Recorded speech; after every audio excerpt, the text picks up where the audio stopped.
Good morning, good morning, good morning, and good morning, good morning, morning. I'm seriously so sorry. I've never been 5 minutes late.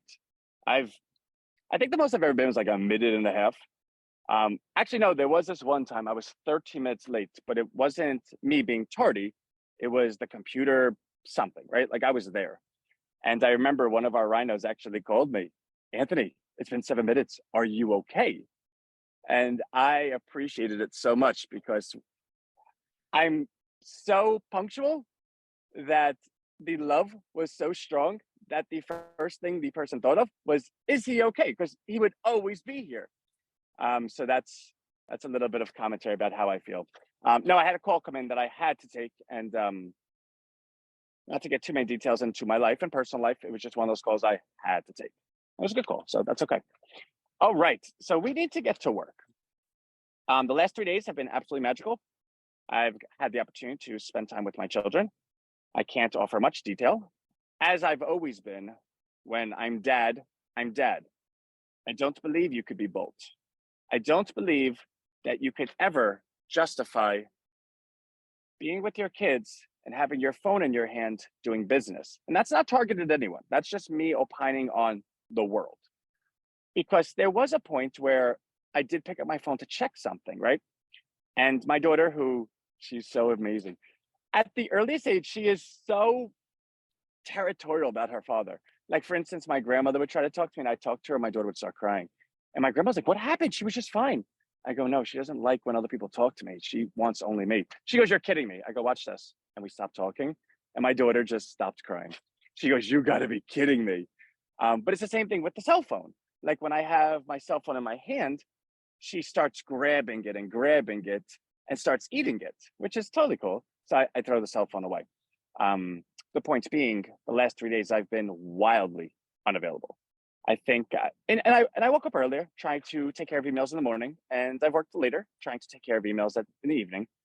Allow me to leave it there, right? So let's get to the good stuff. Rhino friend, I want for Monday.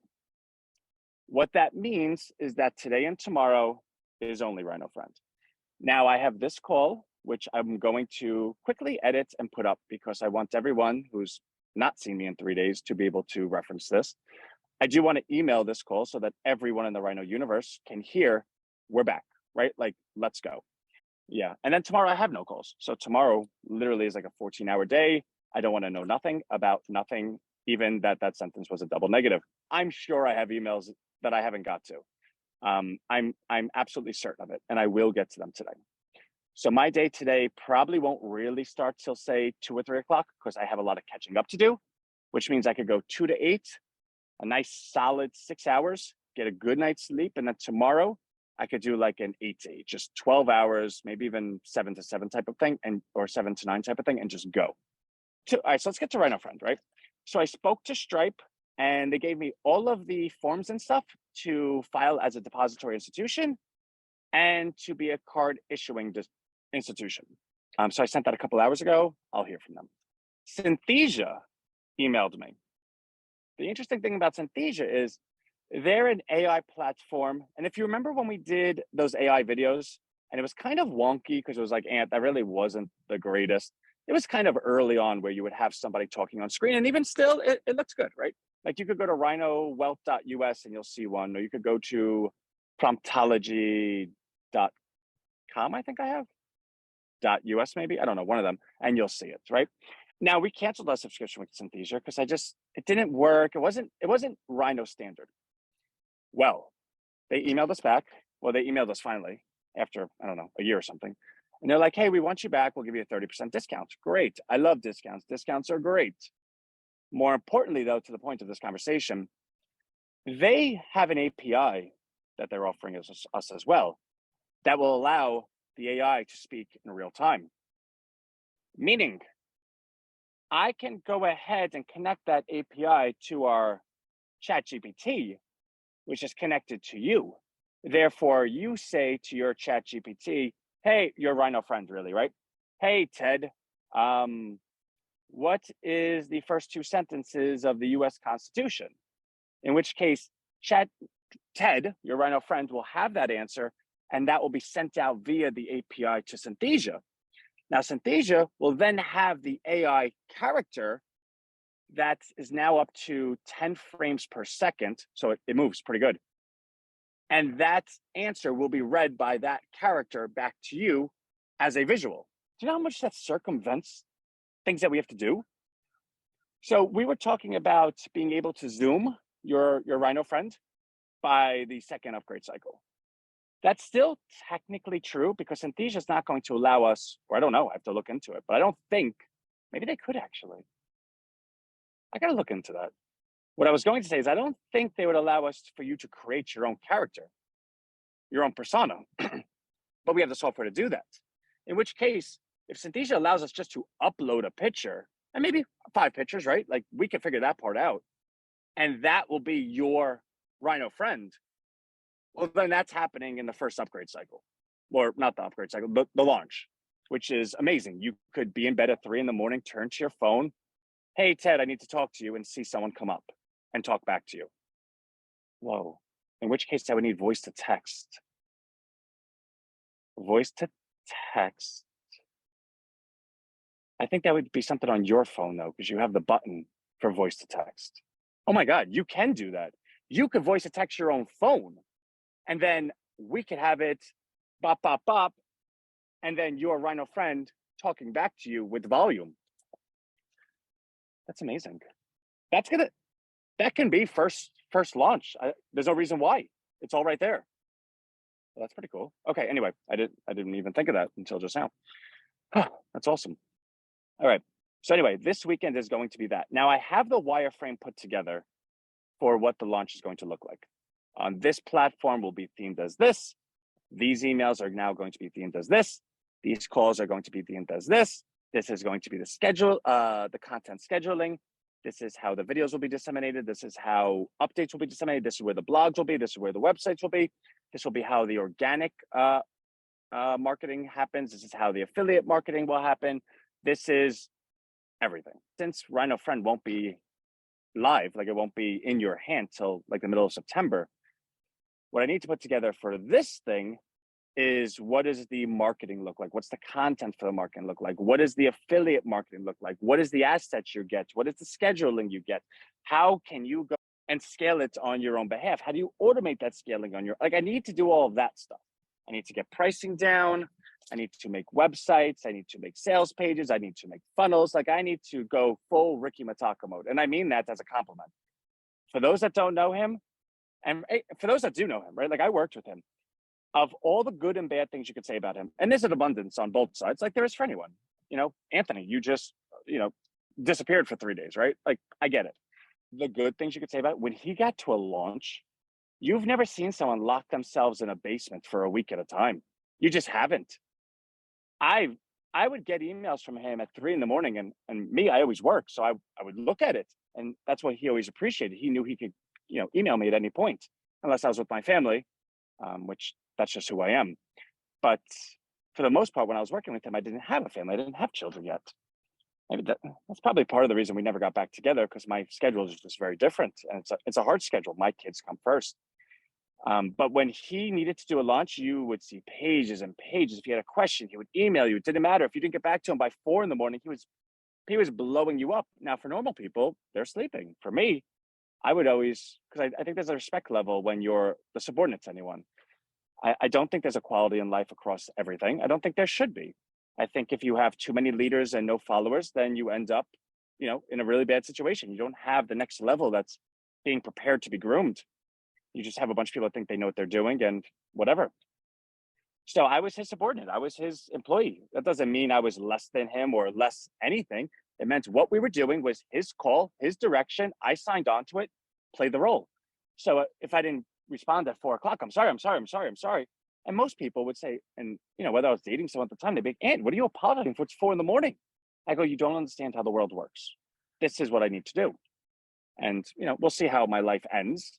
But I think I like my life so far. I think I'm okay. I think things could be better, obviously, but I think in the end, everything will be fine. The launch week. So I know what it looks like, and I know the commitment it's going to take, so it's not going to surprise me. I'm also going to take the luxury of all Monday as well, because our emails don't go out till 7:30 at night. Monday, 7:30 p.m., our normally scheduled time, right? This isn't me moving the goalpost. Rhino Friend promotional will be out. In which case, I want 1,000 members by the end of August. That's the goal. End of story. I do think we could somehow get to 1,500. I don't actually know how, but I think there's a reasonable chance. Because when I'm talking about the content scheduling, I'm talking about Wednesday, 2:00, Thursday, 2:00, Friday, 2:00, 7 days a week, 2:00, 7 days a week, 3. It doesn't matter. I'm going to host so many calls, sharing the awareness of it so many times. Anyone that could be persuaded will be. Now, I don't know what that number is, but I can tell you that at the end of August, I will feel comfortable.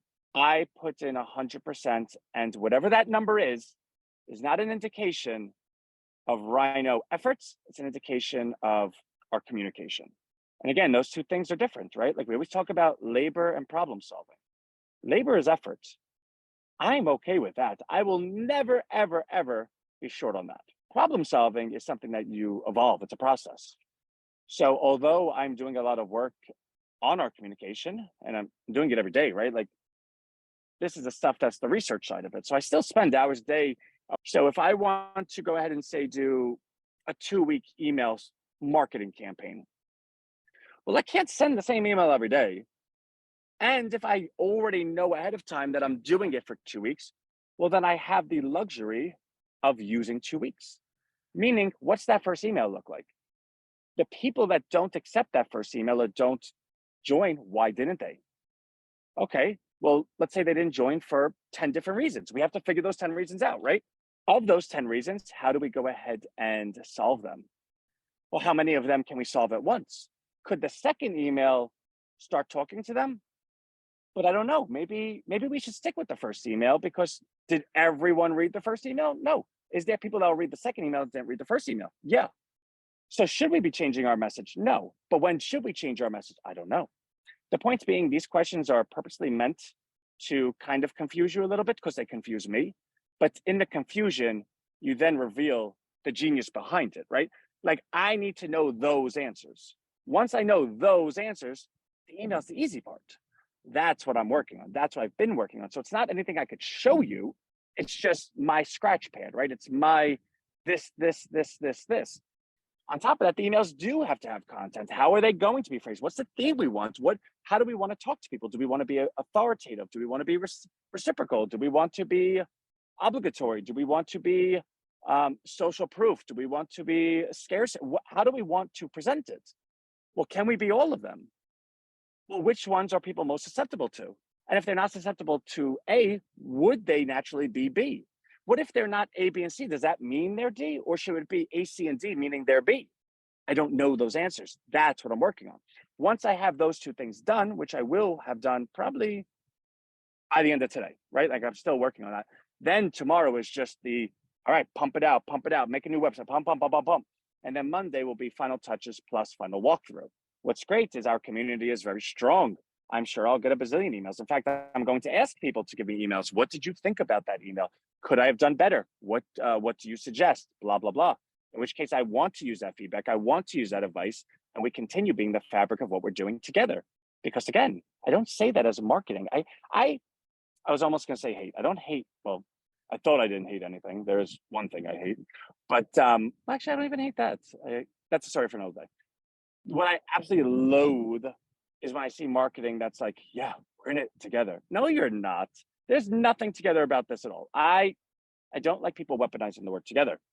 If I only acted my interest with my opinion and my thoughts, well, then guess what? This won't work, because I need to convince and welcome and make everyone feel comfortable. Do I think I share any similarities with someone from Kentucky? Do I think I have any similarities with an elderly woman in France? Do I think I have any similarities with an immigrant in Calcutta? I have no clue. I don't know how they would like to be talked to. I could opine, I could theorize, but I don't know that. What if I was doing a live and I'm eating a burger knowing that 13% of our audience is from India? I bet you they won't like me anymore, right? Like, that's not okay. And honestly, we've done this plenty of times. Who remembers the video that I made of the Spanish guy where we dubbed, where he's just laughing and we dubbed subtitles. I can't even tell you how long that took me to make because I had to actually measure his mouth and write sentences to move with his lips that equaled the entire next sentence, next sentence, next sentence. So it wasn't so much Anthony, just write a one-page funny thing. Well, no, it would have made no sense. You got to write that one page and actually fit it into his mouth talking because you're making subtitles, which means the real thing is, Anthony, make a one-page funny thing. And the first sentence can only be 7 seconds long. The second sentence has to come 13 seconds afterwards and only be 3 seconds long. But then there's another sentence. Then you got to pause for 30 seconds because the other person's talking. So find out what he's going to say, measure his. It took a lot. It actually took me probably 2 or 3 days. And I introduced it, and our Rhino community, a lot of people liked it. But I actually got 2 or 3 emails. This is beneath our standards. That guy passed away of some horrible disease, and this is overplayed. I've never said this to you, Anthony, before, but this is not okay. I don't want to be a part of this. And I immediately took it down. And I shared with everyone, if one person's not okay with it, that's too many. No, I say this to go ahead and constantly share that sometimes people have short memories. Sometimes people forget the good of things, and they only know what they know in the moment. And it's sometimes beneficial to people to take a second and say, well, actually, you know what? I do remember that. I do remember this. I do remember that. Therefore, what he's saying today isn't a lie. It isn't, just whimsical speak, but there is a resume. There is a behavior pattern that when this happened before, therefore, I can feel comfortable knowing that if that happens again, and what that does in behavioral science, or that our rhinos will read those emails. They will read it with a certain level of, let me look at it 2 or 3 times. You know what? Let me go ahead and see if I have any recommendations and advice. And they will feel the comfort and confidence to go ahead and write that email to me because they know that when it gets to me, it will be part of the conversation going forward. Whether that means we change it, whether we adjust it, whether we, whatever, it will be. Everyone has a voice at the table. And again, that sounds very great job, Ant. You're a Boy Scout. But to the person that says that, if you think you're going to build something that's going to be accepted by the entire world, and at the same time that no one that's a part of it feels like they're heard or that they matter, you're going to fail. I don't care how far you go, you will fail. Now, that doesn't mean you're going to succeed by what we're doing, but it means that if we're succeeding, we're not destined to fail. In fact, at that point, we're destined to continue succeeding because everything we did to have that success was obviously the right thing. So everything I said plus $1 gets you a coffee, right? Nothing I said guarantees anything. But what it does say is that in the future, when we do reach these moments, we will return back to these conversations and share and say, do you remember when we had that conversation where Anthony sitting on a pile of rocks in the middle of who knows where? I say it out loud because I want everyone to understand that Rhino is me on a plate, if you will. And you have to know me to know that. And when I share my crazy thinking or thinking that sounds obscure and abstract and kind of like I should be in a mental asylum, to share that this is the way thoughts and things get done. This is the process it goes through. So there is nothing that will ever be done by accident. Everything is done to reach a certain outcome, and everything's done to reach an ethical outcome that is right. There will always be opposing forces that will step in the way. And what you need to do is constantly stay ethical and true to yourself. Keep your eye on the prize, because the longer things, there's a saying, lies have short legs. They just do. So continue fighting, continue being you, and you'll get there. And I believe that when we get there, the community as a whole will, like, there'll be a moment that Frida or somebody talks to a friend a year from now, 2 years from now, where we're just everywhere and say, this isn't it. We're still going to do this, this, and this. And that person's going to say, Frida, Becky, Tom, Mike, anyone, relax. I can't see that happening. It's amazing what you guys have done thus far. But you're talking about something, well, you know what, Tom? That's what a lot of people said a year or 2 ago. And look at where we are. And in fact, we planned on being it. This wasn't by accident. This was by design. But there's a clear resume. There's a clear pattern of behavior. There's a clear, go take a look, which makes me believe 90-10, I'm right and you're wrong. So, and in that moment, what it allows someone such as Frida or whoever, it allows them to now amp up the referral. Because you remember, the best marketing is always word of mouth, right? So like if my mother calls me, God rest her soul, she's passed. But if my mother called me and was like, Anthony, listen, I think you should do this. Mom, I don't want to do that. Anthony, I'm your mother. I want you to do this. Now, what happened? In that sentence, she pulled rank. But you don't pull rank that you're someone's mother unless you firmly believe that what you're about to say is in the best interest of, in this example, your son. That's word of mouth marketing magnitude wise, right? So if I call my friend and say, hey, buddy, I think you should do this, but listen, it's your decision. I'm just making a suggestion. That's word of mouth magnitude one, right? What if I say, I think you should do this? Trust me, I really do, right? And you can do whatever you want, but really, if you ever trust me, this would be it. Magnitude two. Now you're at a party with that friend and he wants to go drunk drive and he doesn't think he's drunk. You go ahead and take his keys away. And he says, no, I'm taking those keys back. He's yelling, he's cursing, he's trying to fight you. Okay, you give him the keys back, right? That's magnitude three, right? You gave it back to him, but you held your own, you argued back, you made a stink. Okay. Magnitude four, instead of giving his keys back, you take them and you throw them in the forest, right? You just throw them. Okay, that's magnitude four. Well, what would be magnitude five? Because that drunk person is probably gonna go in the forest. Maybe he doesn't find it, but maybe he gets cut up and there's a whole bunch of other stuff. You thought you did the right thing, but it really wasn't the right thing. I don't know. What's magnitude five? I don't know. But I remember there was an Old Stripe commercial, the Jamaican beer. And I don't know if this is even gonna make sense, but I'm gonna reference it. So the character is looking at the drunk guy and says, give me your keys, you are drunk. And that's my Jamaican accent, apparently. And the guy goes, no. And he goes, give me your pants, you are drunk. And the guy takes off his pants and gives it to him. He then takes the keys out of the pants pocket and says, hooray, Old Stripe. Like when you have this type of mindset, you remember stuff like that. That was one of the best commercials I've ever seen. It just hit every point. It was funny, but it was real. And I don't know what that magnitude five would look like, but I suggest it would be something like that. Hey, buddy, remember that girl, Kelly, that you were obsessed with? She's coming.